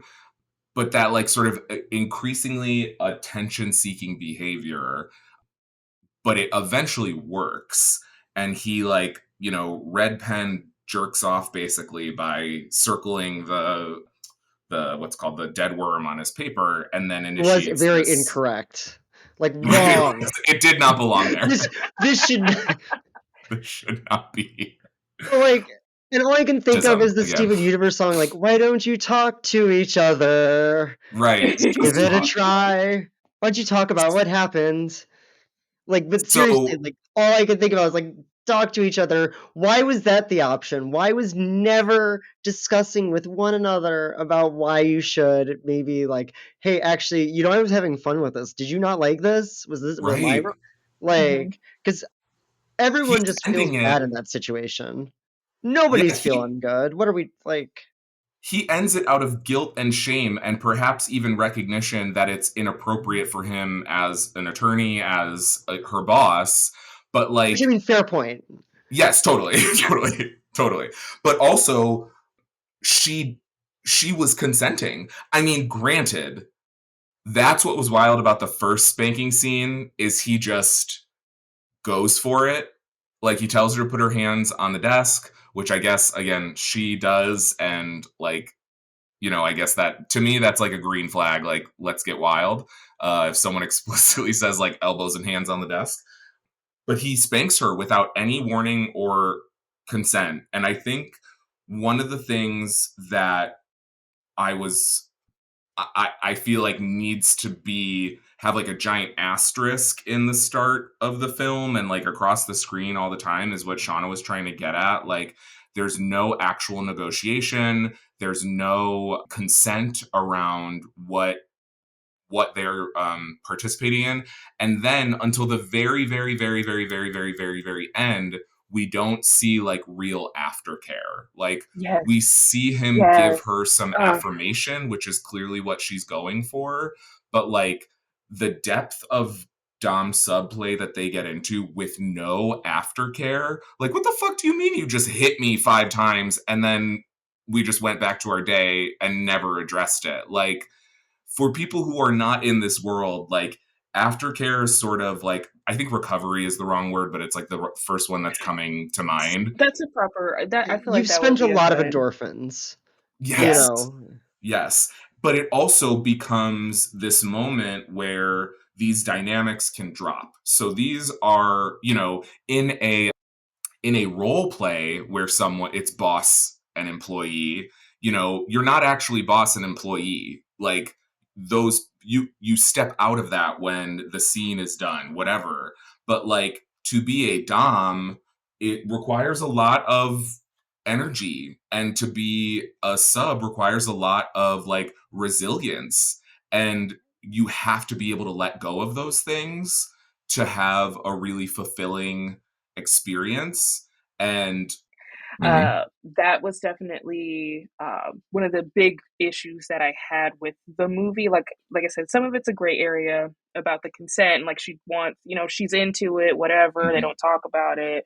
CNC, you still have to talk about stuff, even if you're doing CNC, whatever. But they never show aftercare, and him cutting her off like that is gonna send her straight into sub drop. Like, she goes straight into sub drop. So it's like, drop is when you're having that pleasure, you're enjoying yourself, but usually the next day or two, you're kind of just like melancholy for no particular reason. Because like Shauna said, you spend up a lot of those endorphins. You're exhausted, especially if it's a physical scene, like you're coming down from the high of that. So he just completely cuts her off, and then she experiences the sub drop. So that's why it is getting more and more intense, and she is trying to get his attention in more and more kind of outlandish ways because she is not getting that hit of dopamine back. She's not getting that input, so she has nowhere to express it, right? And like reaffirmation. So, kind of what we were talking about earlier with like pushing that line, even in, humiliation scenes or whatever, like, there are just some lines for people. Like, don't comment on the shape of my body, for example. Mm-hmm. But that might be a more blurry line, for some particular parts of a person's body. But like, if someone steps over that line in dom sub relationships, like, it requires so much trust in each other to have. We're talking about really fulfilling, like, dynamics. We're not talking about like you called daddy someone once where they were fucking you. Like, we're talking about like, actual agreed upon dynamics. There's so much trust and care. You could call someone most disgusting words in the world and still provide the appropriate care for them, and they are perhaps an even stronger human being. But if you cross that line and you don't do the aftercare, like subdrop is an expression that I just learned, but I literally was like, I thought she was going to start self-harming again. Like, this was a replacement behavior for her in a lot of ways. And I was like, oh shit, am I going to have to like watch Maggie Gyllenhaal cut again? Like, I don't want to do that. I don't.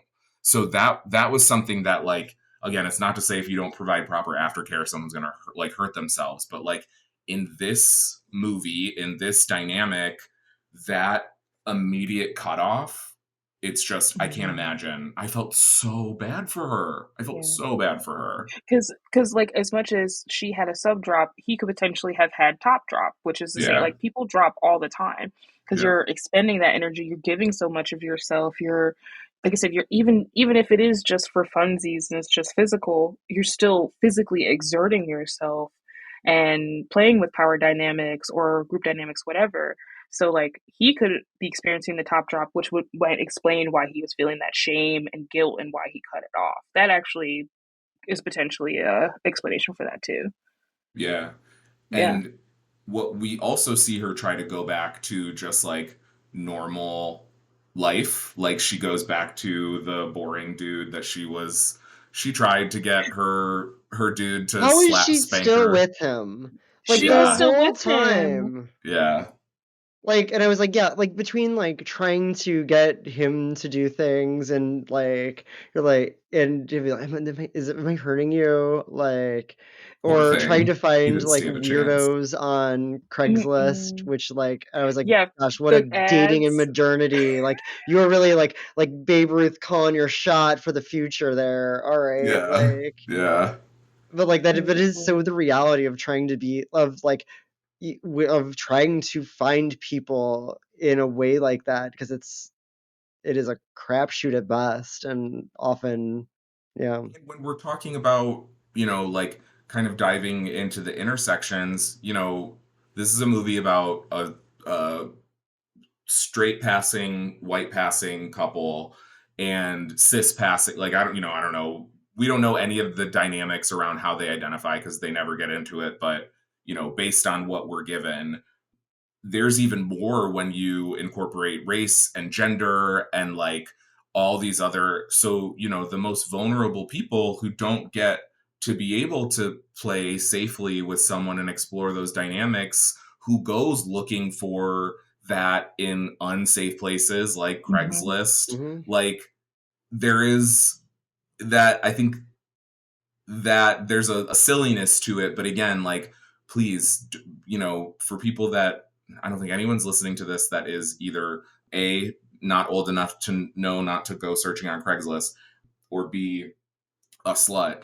But like, you also have to think, so they paint this picture of like, haha, it's just a bunch of weirdos, like, haha, nothing bad happens, but like bad shit really could happen. Like, and so we get into the end of the movie where she bails on Peter and runs away from him while trying on a wedding dress and goes into a 3-day hunger strike before he finally tells her that, I mean, he doesn't actually say I love you, but he Like it took picks her up. 3 days. Like It took Yeah. 3 days. come on, guy, what are you doing here? Yeah. Yeah. Like Let's really, talk about after the the 3 first like days. 12 hours of her showing her commitment, I'd be like, okay, if even 12, like that's a lot. Like that is I don't have the where attention span for 3.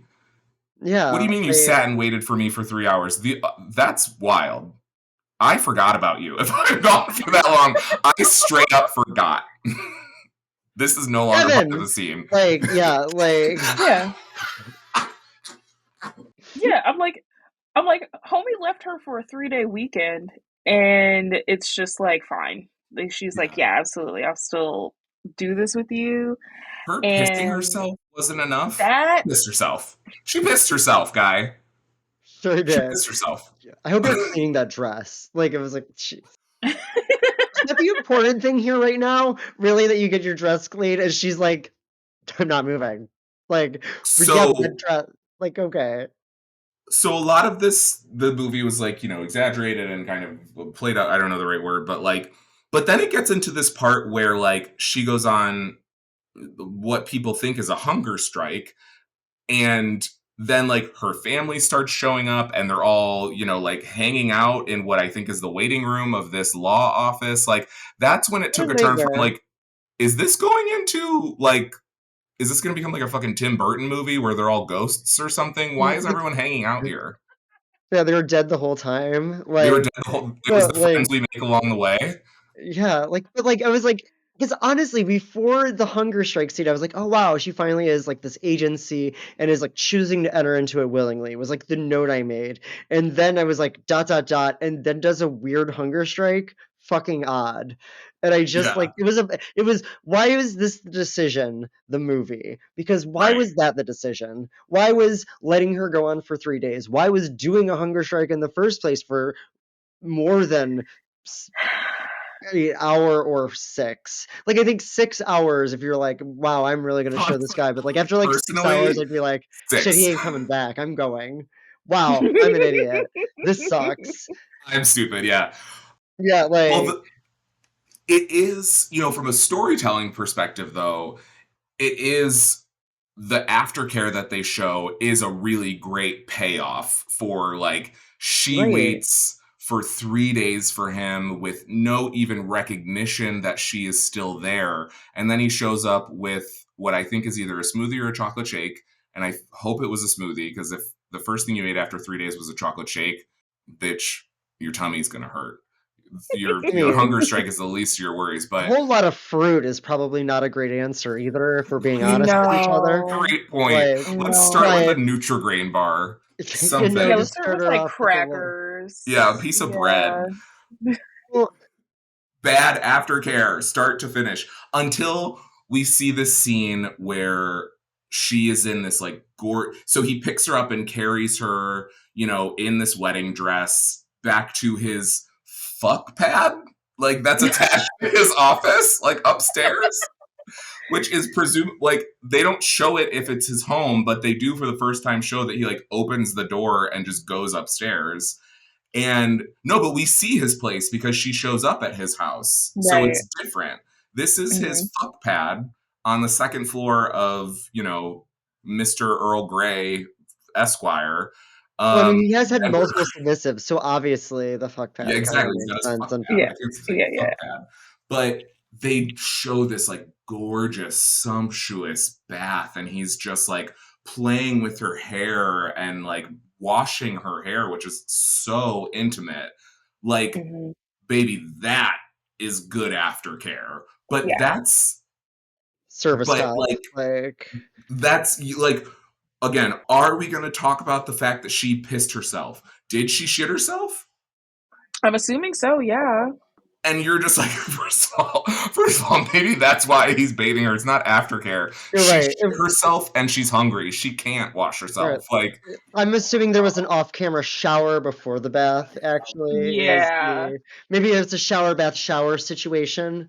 You yes, know, yes, I Nah, could he see just yes. he just that. took her out back and hosed her down. He's just like, Like, just Ass first.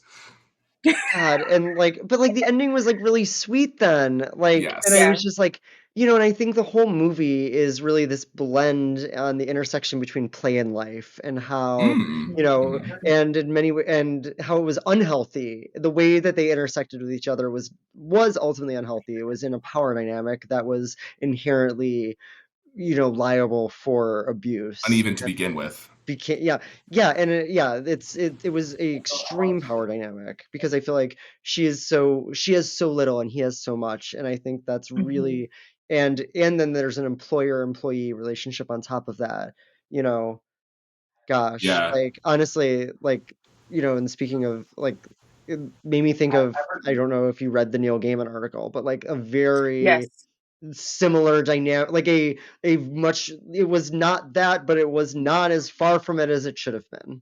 And No. that's a whole nother story. I had a conversation topic of the similarities between Neil Gaiman and Joss Whedon, and honestly, Oh you know man. James Spader, of this kind of like feministy, like, kind of soft guy who loves taking control over powerful women, you know. And I think that, like, especially like in the Neil Gaiman and Joss Whedon, I think there's something to that, because like I think they really do believe in their feminism, but also that's exactly what makes it so intoxicating to then knock those powerful women down. But that's a conversation for another day. But I just wanted to put that thought that I had in the lead up to this and in the week's events. Kind of got blown over by the election, but like that was like a thought. Like, yeah, I bet that fucking asshole feels pretty great. He's like, wow, everyone forgot about me.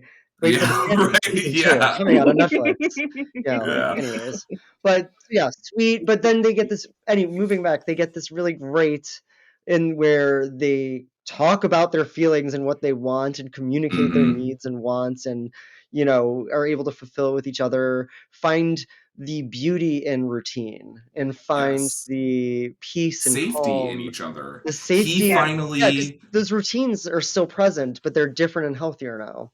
Yes, and he finally gets to, I don't know, like, he finally gets to end his scene of being the dom. Like, I would, again, kind of what, you know, we were talking about earlier with what he's experiencing after these things. If he's not taking care of himself too, like, no wonder you're so, like you said, no wonder you're so fucked up about this. Like, no wonder you feel so much shame, because you're not a person. You are a fucking sex object. And that can be really demoralizing. But the thing that I thought was really, really interesting, not interesting, just, it was like to me, it was a really obvious choice. But, you know, as the movie ends, you know, she kisses him goodbye as he goes to work, and she's sitting on the front porch looking really cozy, and he drives away and waves, and there's kids riding their bikes and families walking around. And it's like to me, it was very clearly like, it be your own neighbors sometimes, that you don't know what the fuck is going on behind those doors. Like, that kind of gave me this feeling of them being like, hey, suburbia, like, it's okay for you to do these things. Look at how normal they look, you know, from this snapshot. But also look at all these other normal people that don't know what big freaks they are. These big, sexy, slutty little freaks. It reminded me of the If You Seek Amy video by Britney Spears, where if you go watch that music video again, in case you're not immediately remembering, but it's like the inside of her, like inside this house, she's, you know, there's like sex parties going on and people are in bath, and it's like, it's just very clearly a fuck pad to call back. And then she steps out during the bridge, she, like, you know, starts putting her hair up and putting on this like very June Cleaver sort of 50s housewife thing, and then she steps out with her husband and her 2 little boys, and she's holding this little pie, and it is very much so like everybody's a closet freak. You just got to figure out where it is. So, well, on that wonderful note, yes, what thoughts? We agree that it's a decent introduction to what this could look like in film. We didn't talk about this beforehand. Are there any like recommendations for people if you want to like either see it in film or, you know, read about it? Do you have any recommendations for folks? For Kink specifically, not really, just because they're so, it's like, So I recommend people do the baseline. I recommend people read like Sleeping Beauty series. I recommend people watch this movie, 50 Shades, like anything that you can watch about Kink, but watch it with a critical lens. And if you happen to know any kinky people in your life, talk to them about it, because a lot of times, again, these are imperfect narratives. They're things that come with caveats. I also would encourage you to, I'll send you all some links, but there's a lot of kink speakers and educators that I'd probably recommend people follow, rather than like trying to get it from media, because a lot of this is living, breathing history. So I'll just go ahead and send you guys a couple links, so that way you can actually put it on the show notes so people can click through, because a lot of it's actually the people that are living it now rather than media. A lot of the media about kink in specific is imperfect. Now, if you ask me about non-monogamy, I could give you a couple of those. I was going to say, yes or no on The Ethical Slut. What are your thoughts? yes, again, these are foundational texts, and I kind of feel the same way about like queer representation in media. Like, Mm, for example, Rocky Horror. I'm like, yeah, as a story, that movie sucks. But so like it's so it, bad. So and bad. personally, my personal opinion, I think that Little Shop of Horrors should be the movie musical that queer people go to midnight showings and sing the songs because the songs are objectively better. It's actually a T for T narrative. I can go on anyway. It's a T for T So I narrative, think, huh? listen, Absolutely. Oh, they have such good yeah, T for T energy. No, 100%. yeah, Yeah. yeah, no, they're both T for T. If you go back and Yeah, watch it, and I never really looked at it from that lens. They're definitely T for T, big time. yeah, That thanks on. that fucking high ass voice, like that high femme, like dolled up big bitch energy, obsessed. Yep, and he's Audrey's just a one of my guy. favorite characters, and Like he's he's just just a a guy. dude. Yeah, yeah, absolutely. My favorite You meme know. sets. Yes, 100%. But yes, for yes, ethical slut, polysecure, more than two, sex at dawn. If you're looking for books about non-monogamy specifically, and I honestly would also recommend. There's a show called Couples Therapy. It's on Paramount. I think it's season 3. They have a non-monogamous couple on there. It's a throuple. Watch that shit because it is messed up. It's tore up from the floor up, but it does have a really powerful narrative about dealing with non-monogamy in a psychiatry setting. So I highly recommend just watch the whole show Couples Therapy, especially if you're in a relationship or are fascinated about dating, sociology, anything like that. It is a Hmm. fascinating show. Highly recommend it. That's so. I thought it was something else. There's a podcast called Where Should We Begin? I want to say her name is Esther Perel, but she is a couples therapist, and every episode starts with the voicemail that's left for her about like what's happening with the couple, and then the actual episode is their first session with her. Like obviously they consent to it all. I listened to it a lot during, some tumultuous relationship periods, and it's really really cool. I would also recommend that. Oh, there's one. What is the name of her show? There's one creator that I do recommend that you follow. Her name is Sunny Megatron. She has a YouTube. So SunnyMegatron. And I'd recommend following her. She's a sexologist and an educator. She has a lot of really great articles about BDSM and kink and normalizing it. And I'd also, if you're on YouTube, I also recommend What's the Safe Word? WATTS. What's the Safe Word? They are two. One is genderqueer, another is a cis gay man, but they are in a dom sub dynamic, and they talk a lot about queer history. They talk about sex toys, BDSM. They live in San Francisco, so they do Wholesome fair, Or all kinds of stuff. Really great resource there too. have you ever been to Folsom? No, but I really want to go. I want to go so bad. I Yeah. don't like, I feel confident in my ability to navigate it, but sometimes, like, just knowing how deep and broad the kink community is, I know that there would be some shit that I'd be like, oh my god, Okay, but in the see, street. I feel like would like the idea of going to Folsom more than going because in practice, I think it would just be so cis guy and cis Yes. gay guy Oh, it's not. heavy. It's Well, not. and like maybe Interesting. that's just because okay, and this is maybe just my experience that I feel like there's such a gender divide Yeah. in the scene and community where it basically is gay men and especially cis gay men over here and then everybody else over here. And I Yeah. think that's No, with like then like the like straight people kind of like in here, but like still like closer here than there. But it's just an interest, but at least, especially in terms of queer people in kink, like I find it so fascinating that their play spaces and communal spaces are so disparate. And Yes. I feel like it's one of the few times, like so many, like most gay bars are just everybody Yours. goes, but kink Yeah. spaces aren't that way in practice. And I wonder, like like you mentioned, Claw, which again is very They're cis trying to be gay non more heavy. They Yeah. absolutely are. And no, and Yep. there's these efforts absolutely are existing, and people are aware of Yep. it, and they're aware of how, again, how white it is and how male it is, Yet and still, and it all is of what it those is. things. Right. And those are, but even with those efforts, it doesn't change the inherent fact that, and again, it's that double-edged sword of how do you change a space by being there? But then you have to be there. You And have you to have be to be there. often there alone, and it can feel very alone. And Yeah. so that's, I think, something that I know I felt in different spaces. Like, and I'm sure Yeah. but yeah. But so that's my personal interesting observation. Totally. I But see it. this is why we do the work. This is why I personally do the work that I do, because I see that there's that gap there, right? Because especially kink and like non-monogamy, even nerd spaces too, right? Like Mhm. D&D and stuff. Like these are microcosms of larger society, right? You said So kink and there's all non-monogamy. The nerd was already. yeah, no, that's a purpose statement. Frame is a circle. But no, so They love these are everyone loves microcosms. board games right in the Yes, it's middle. board Like, games. It's just yeah. yeah.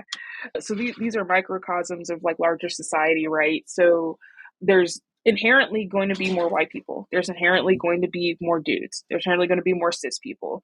But I'm finding, at least in my personal experience, like you're saying, like I'm noticing that there is so much more effort to make things queerer and blacker and more accessible, especially for disabled folks. Because a lot of people are getting older.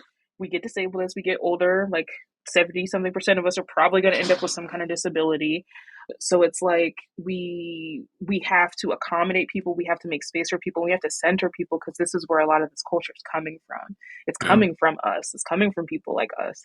So as much as it's, like I said, it can be like very white heavy, it can be very cis gay heavy. I bet you anything that there's a queer community out there. If you're listening to this, I bet you anything there's a queer kink community that is welcoming to you and wants you to be part of it desperately. Amen. What a great fucking way to wrap it up, because at the end of the day, the thing that makes, and I'm not going to like repeat everything you just said, but like even this tiny little episode is like, I am in community with two people in so many other ways outside of this too, that But like, you didn't know we're in community before this episode exactly, was happening, even. Like, which I exactly. think is such a So cool, like, it just, the community is what's going to save us. Community is all that's ever saved us. And it just so happens that sometimes that community means fucking your friends that you trust and are attracted to. And I'll make the viral clip. Go fuck your friend. Go fuck your friends. Fuck your friends. Yeah. It's great. yeah, If yeah, you want fuck your to. You friends. don't have to. Wait, Fuck your which friends. way? Right. No. Fuck your Fuck friends. No. fuck your Fuck friends. your Yes. friends. Yes. Fuck your friends and fuck your friends. Yeah, that's So the ultimate question of real hot nerd shit: who is the hottest character in The Secretary? Not a lot of Ooh. choices, but Yeah, there's not a lot of choices. I I know who mine is. Who's yours? Go ahead, say yours. The woman during the hunger strike, and everyone is coming in trying to like intervene, bring her food or whatever. There's the one crunchy white woman that comes in and puts down like a bunch of books in front of her, and one of them just says like feminism. She's the hottest. I would say if I That's my had to pick. choose, she's probably the hot one, or that other blonde lady that he was really into. I think her name was Trisha. Maybe. The way that she stepped on that coat, I kind of want her to step on me like that. Oh, his ex. mm, That was really Mm-hmm. hot. mm. Mm-hmm. Shauna. I mean, those are really great answers. I'm gonna say, of the main characters, I guess it's probably James Spader more so. Like I get it. Like I do get it. Yeah, I'm I like, do get it. but also, don't be such a jerk. Give Right. effort. Yeah, yeah. Yeah. He figured it out, but I'm glad you don't want to be the girlfriend that causes him to figure it out. And unfortunately, Maggie Gyllenhaal had to be both.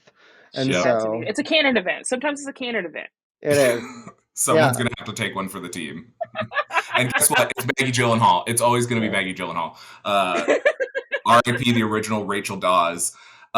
Thanks so much to Whiskey for joining us on this fucking phenomenal episode. I can't wait to listen to it back. Do you want to drop your socials, and then I'll make sure to add them if you're interested? Yes, of course. So you can find me on Instagram. It is whiskey with an e.fm. I have a blog. I will send you the link for that because I cannot remember the link right now. Yep. I'm also on TikTok. At Again, whiskey question talk. mark, part 2? Yes, Sorry. TikTok Sorry. is back. We're What? back. I still have Coraline eyes, access. like the Now with accent. American spies instead of Chinese ones. And I'm I'm also sorry, I on cut you Blue off. Sky. Oh, Yeah, I no, cut you off you're when you good. said your handle. I'm also on Blue Sky. Both of those are whiskey Fox with 3 X's. Ooh, okay, cool. All right. Thanks so much, everyone. We'll catch you next time. Bye. Bye. Bye.